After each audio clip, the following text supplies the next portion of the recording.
Say sorry to my son or leave. My brother shouted after his 13-year-old pushed my child and spit. You're poor, so you don't count. My mom and dad just sat there grinning. I didn't fight. I stopped the school fees I'd been paying, took back the vehicle I was financing, and told him, starting now, you take care of yourself. Hey everyone. The first thing my kid asked when we got in the car was, Mom, did I mess up? I didn't reply right away. Not because I didn't know what to say I did, but because my hands were trembling so much on the wheel that I needed a moment to steady myself. The car was still on. The music was silent. The quiet inside felt thicker than any yelling ever could. No, I finally said, keeping my tone calm. You did nothing wrong. He gave a small nod, but I could see he didn't fully trust it. Kids don't judge what's true by what they're told. They judge by what grown UPS let happen around them. And what he saw that day was grown UPS allowing meanness. The trip wasn't meant to be a big deal. My brother had phoned a few days before and said, stop by for a little while. The cousins can play, just briefly. That line had tricked me in the past. It always seemed innocent, relaxed,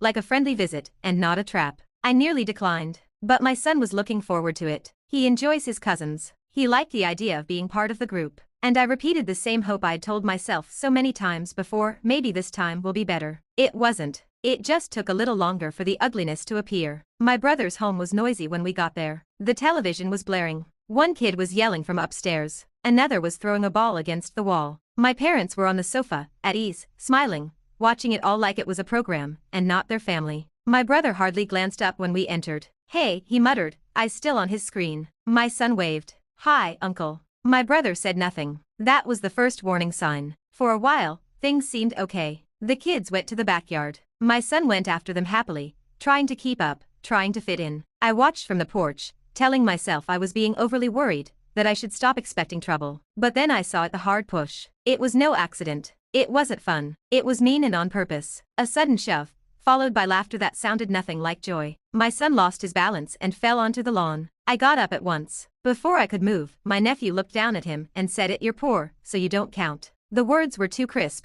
too sure, too practiced. Not something a kid thinks up in the moment. Something a kid has heard and repeats. My son went still. He didn't sob. He didn't shout. He just looked at his cousin, bewildered, as if trying to figure out how someone could judge his value so quickly. That expression will stay with me always. I walked over. What did you say? I asked, keeping my voice level even though my heart felt crushed. My nephew just shrugged. It's true. Before I could answer, my brother rushed outside, not toward his boy, but toward me. Say sorry to my kid or get out, he yelled. At first it didn't make sense. Sorry for what? I asked. For making him look bad, my brother said. You always make things uncomfortable. I looked at him, truly shocked. Your son pushed mine, I said slowly, and hurt him with his words. My brother rolled his eyes. Kids talk, he answered. Yours needs to get thicker skin. I looked toward the living room. My parents were still on the couch, watching. My mom had a slight smile, as if this was somewhat amusing. My dad was leaned back, arms folded, looking perfectly relaxed. No surprise, no worry, no move to help, just comfort. I waited for one of them to speak up, for one of them to say, that's enough. They didn't.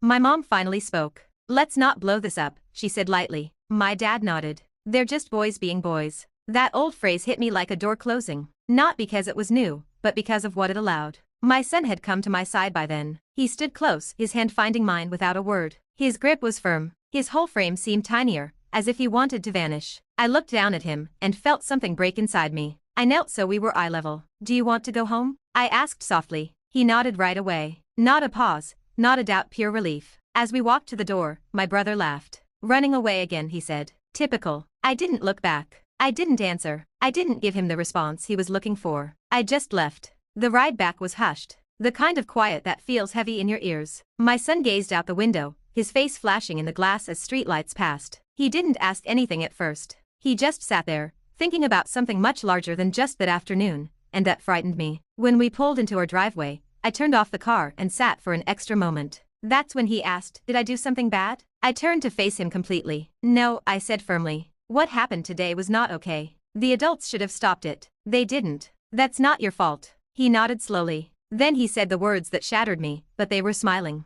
That's when I understood the real injury wasn't just the nasty words. It was the silent approval. After I put him to bed that night, I sat by myself in the dark living room, and I started thinking not just about that day, but about everything. The school costs I'd been quietly paying for my nephew's private education, because my brother was struggling. The car note I'd taken over when he couldn't pay. The holidays where I was supposed to chip in but was never appreciated. How my help had never once turned into real respect. I saw it clearly then. They didn't see me as family. They saw me as a supply. And supplies don't get protected. They get used. That night, I didn't weep. I didn't phone anyone. I didn't type out upset texts. I made lists in my head, private ones, quiet ones. The next morning, my phone vibrated. A message from my brother. Hope you've settled down. I looked at the screen a long time. And for the very first time, I didn't feel the urge to justify myself. What my brother didn't know as he went about his day, certain he'd put me in my place, was that my quiet wasn't giving up, it was getting ready. The quiet didn't stop right away. That's something people don't often mention. How silence doesn't just happen, it stays. It spreads over hours, then days, then weeks, until it becomes a presence of its own. After we walked out of my brother's place that day, quiet came home with us and filled our spaces. At first, it was just stillness. No messages, no calls, no check-ins. Then it turned into something else. An empty space.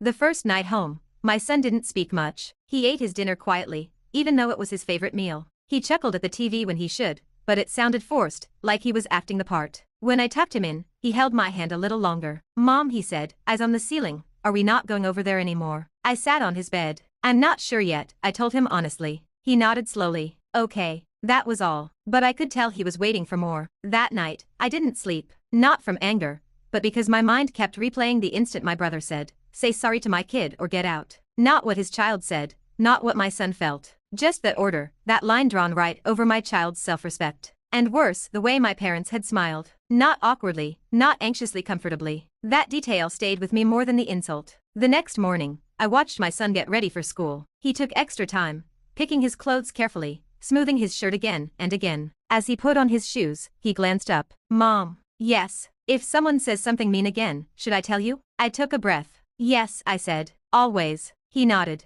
That was the moment I knew doing nothing was no longer possible. The first call arrived 3 days later. My brother. I let it ring. Then again, then a text. "Hope you've settled down." I stared at those words. Settled down. As if being upset was the issue. As if disrespect was just a mood, not a wound. I didn't write back. Over the next few days, small things began to change. The school payment notice popped up in my email, the one I'd been paying for years without mention. I looked at it a long while. Not because I was unsure, but because acting meant accepting something painful.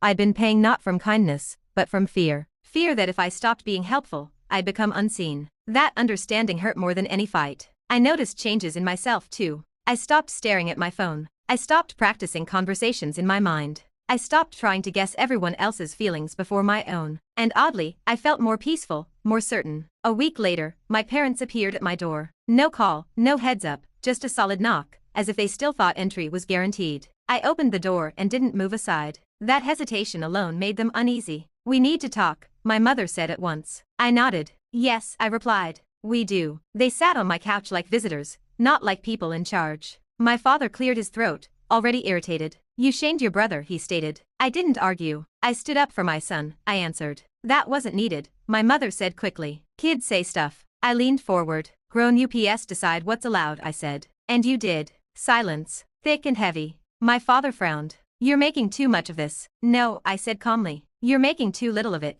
because it wasn't your child." That landed hard. My mother shifted in her seat. "So what now?" I took a breath. "Now," I said, "my son doesn't spend time with people who won't stand up for him." My father stiffened. "You can't punish us." "I'm not punishing you," I replied. "I'm choosing him." That night, after they left, I made the calls. Not with drama, not in rage. Quietly. First the school office, then the car loan company. I didn't explain my reasons. I didn't share family troubles. I simply took my name off the accounts. The backlash came fast. My brother called, enraged. "What did you do?" he yelled. I let him finish, then said, "From today on, you handle your own life." "You think money gives you power?" he snapped. "No," I replied. "Boundaries do." My parents called next. Panicked now, confused. "You can't just stop helping," my mother said. I breathed out slowly. "I can," I said. And I did. There were blame, guilt trips, talks of family duty. I repeated one sentence: "My son will not be disrespected." Again and again. Weeks went by. The commotion faded, and something lovely happened. My son changed. He stood straighter. He spoke more openly. He laughed without checking others' reactions first. One night, while we were brushing our teeth, he said casually, "Thanks for leaving that day, Mom." I froze. "For what?" I asked. "For picking me." I hugged him tight. He giggled. That was when I understood something basic: children don't remember your lectures. They remember what you do when it's difficult. Here's what I learned: meanness lives on when quiet shields it. A sense of privilege grows when kindness has no edges. And family doesn't mean automatic permission to your child. That's all for this story. Thanks for listening.